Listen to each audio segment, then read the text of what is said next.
Bonjour, chers amis. Nous sommes heureux de vous accueillir aujourd'hui à Foi et Télévision chrétienne pour cette émission. Notre conférencier, M. Jacques Gauthier, va nous présenter la troisième tranche de son enseignement, l'aventure de la foi, 15 variations. Accueillons-le chaleureusement. Alors bonjour, j'espère que vous avez passé une belle semaine. Alors, nous avons vu les 2 semaines précédentes. Au début, nous avons commencé par parler de la foi en général, la foi en soi, la foi en l'autre, la foi en Dieu. Mais ce qui nous distingue comme chrétiens, c'est vraiment l'attachement au Christ. Et quand on suit le Christ, le Christ nous invite à devenir conforme à lui, le suivre dans sa passion, aussi jusque dans sa résurrection. Donc, il y a un grand, grand amour du Christ, le croyant. Chrétien. Alors, c'est une dynamique de la foi qui est très, très forte, ça. La foi chrétienne, c'est une relation à Dieu, au Christ. Le Christ, c'est celui qui est venu nous révéler le Père, et c'est celui qui est l'interprète définitif du Père. Il nous dit qui est Dieu. Sa parole nous dit, en réalité, nous donne un contact avec Dieu. Alors, on a parlé de ça. On a parlé aussi de la foi comme un acte. C'est un acte que l'on pose, un acte de confiance. On risque sa vie sur une parole qu'on a entendue, une parole de Dieu, ou sur justement une expérience que nous avons vécue. On a vu aussi que c'est un don, parce que cet acte-là, on le pose, c'est parce que justement nous avons la grâce de le poser, de dire oui. Notre liberté, c'est vrai qu'on est toujours libre de dire oui ou non, c'est vrai, mais le fait de dire oui est une grâce. Et le Seigneur, il attend, lui. Il attend toujours le bon moment. Et même une émission comme ça peut être une occasion où c'est le Seigneur qui frappe à notre porte pour nous demander de croire en lui. Et ça peut justement augmenter notre foi. Alors c'est pour ça que la foi, même si on l'a reçue, nous avons toujours à y faire attention, à la travailler, à ne pas que notre foi s'endorme. Notre foi, il faut qu'elle soit vivante. Ça fait partie de notre vie et il faut la nourrir. Et on la nourrit par la prière, par l'Eucharistie aussi, le sacrement des malades, j'allais dire l'onction des malades. Ça, c'est quand on est très malade, on peut recevoir l'onction des malades, qui est un sacrement aussi de guérison.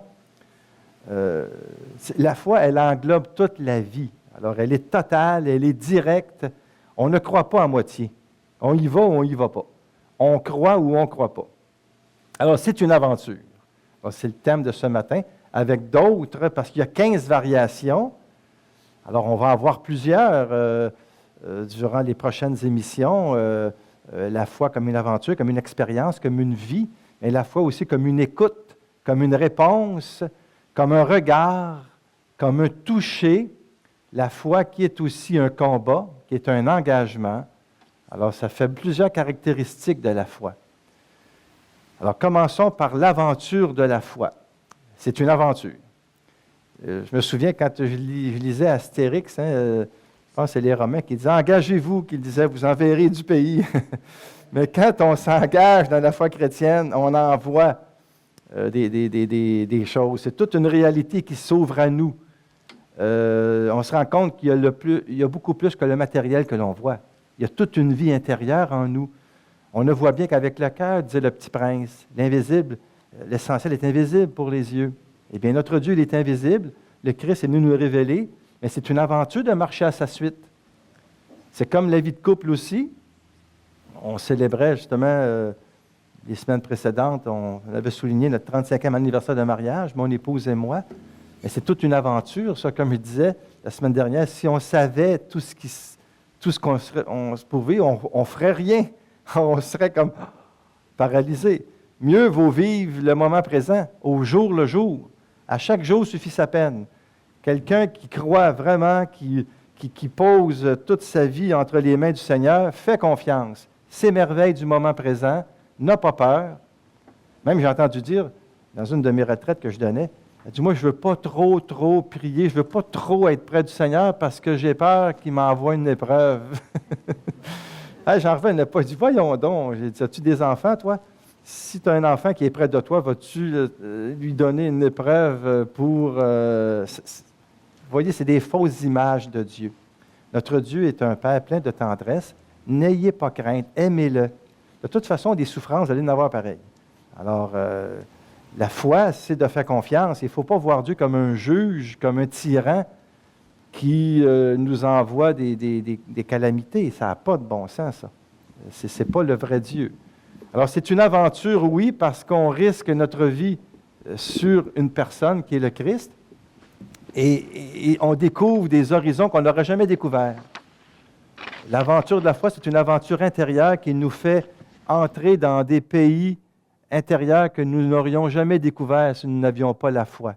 La foi ouvre un horizon de sens. La foi nous aide à marcher. La foi nous aide à aller plus loin, à accueillir les limites que nous avons, la maladie, les épreuves. Saint Jean de la Croix, que j'aime beaucoup, il y a un très beau poème, il dit « La foi monte, monte toujours. C'est un je ne sais quoi que son cœur brûle d'obtenir. » C'est un voyage intérieur, la foi, c'est une aventure, et nous montons toujours en descendant. Parce que la sainteté, c'est beaucoup descendre en soi, dans nos faiblesses, et c'est là qu'on monte. Qui s'abaisse sera élevé. Et dans cette... notre cœur devient tout brûlant quand même pour obtenir ce que l'on cherche, mais on ne le sait pas, on ne le connaît pas vraiment. Et c'est pour ça que Thérèse d'Avila va dire « Qui a Dieu ne manque de rien. Dieu seul suffit. » Thérèse d'Avila a une très belle parole, que rien ne te trouble, que rien ne t'énerve, dans le fond. La patience obtient tout. Qui a Dieu ne manque de rien, Dieu seul suffit. Alors, c'est une question de confiance. Et on voit bien avec la Samaritaine comment ce contact-là se fait. Parce que la Samaritaine, Jésus va lui demander « Donne-moi à boire ».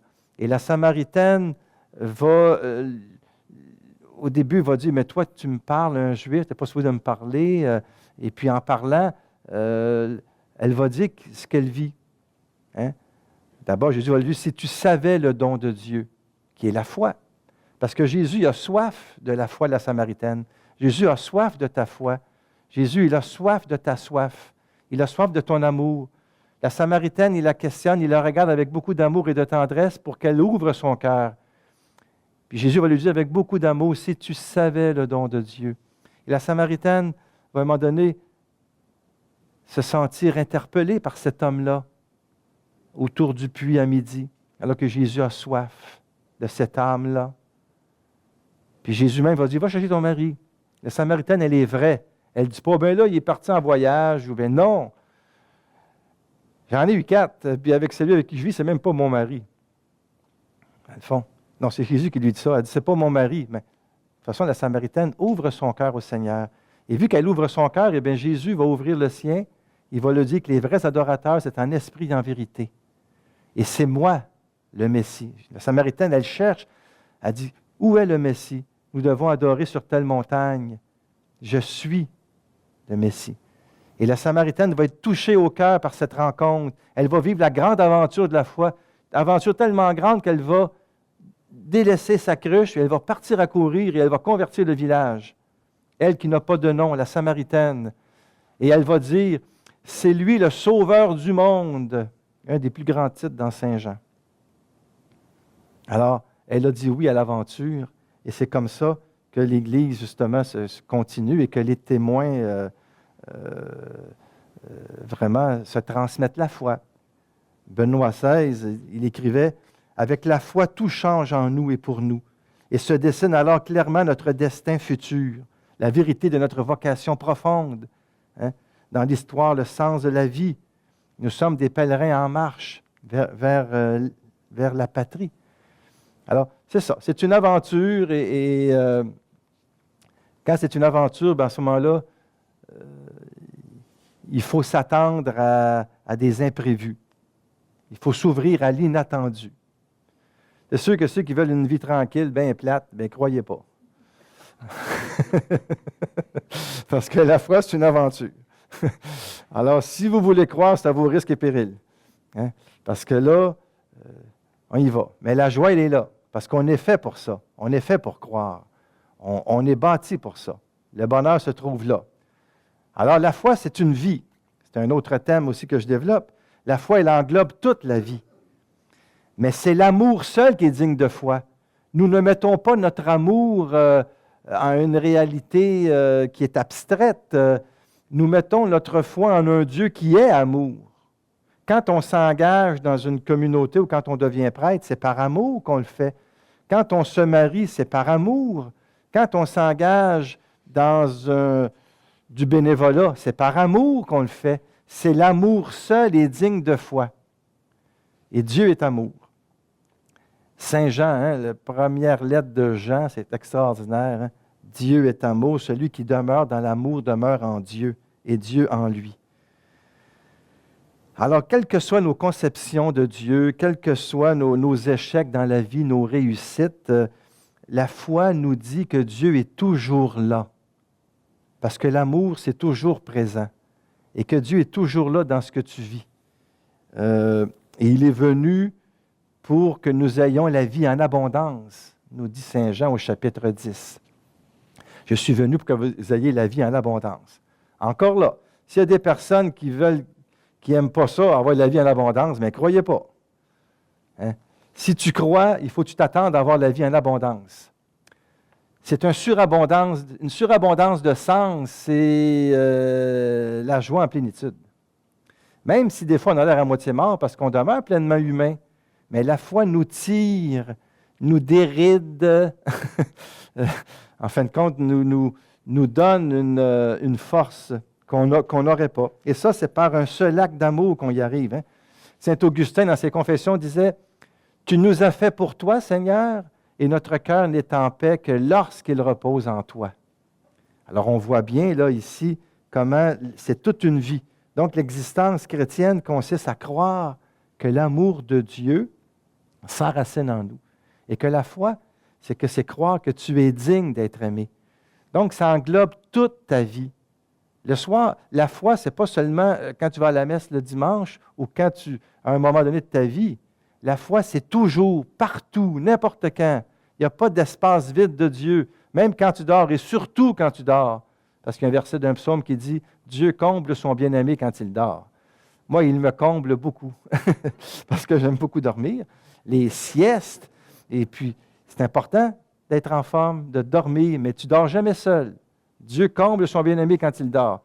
T'aimes tes enfants quand ils dorment? Des fois, on les aime encore mieux. C'est moins de trouble. Mais Dieu nous aime tout le temps. Il n'y en a pas de moment vide de Dieu. Alors, c'est ça. Dans le fond, c'est devenir croyant, c'est devenir léger.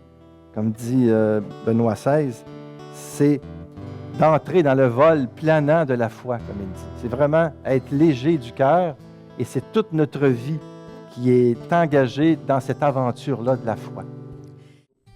De par notre baptême, nous sommes tous appelés à proclamer à temps et à contre-temps que Jésus est Christ et Seigneur. C'est pourquoi Foi et Télévision Chrétienne vous invite à faire parvenir votre don à l'adresse indiquée à l'écran. Nous vous remercions de votre grande générosité et de vos prières.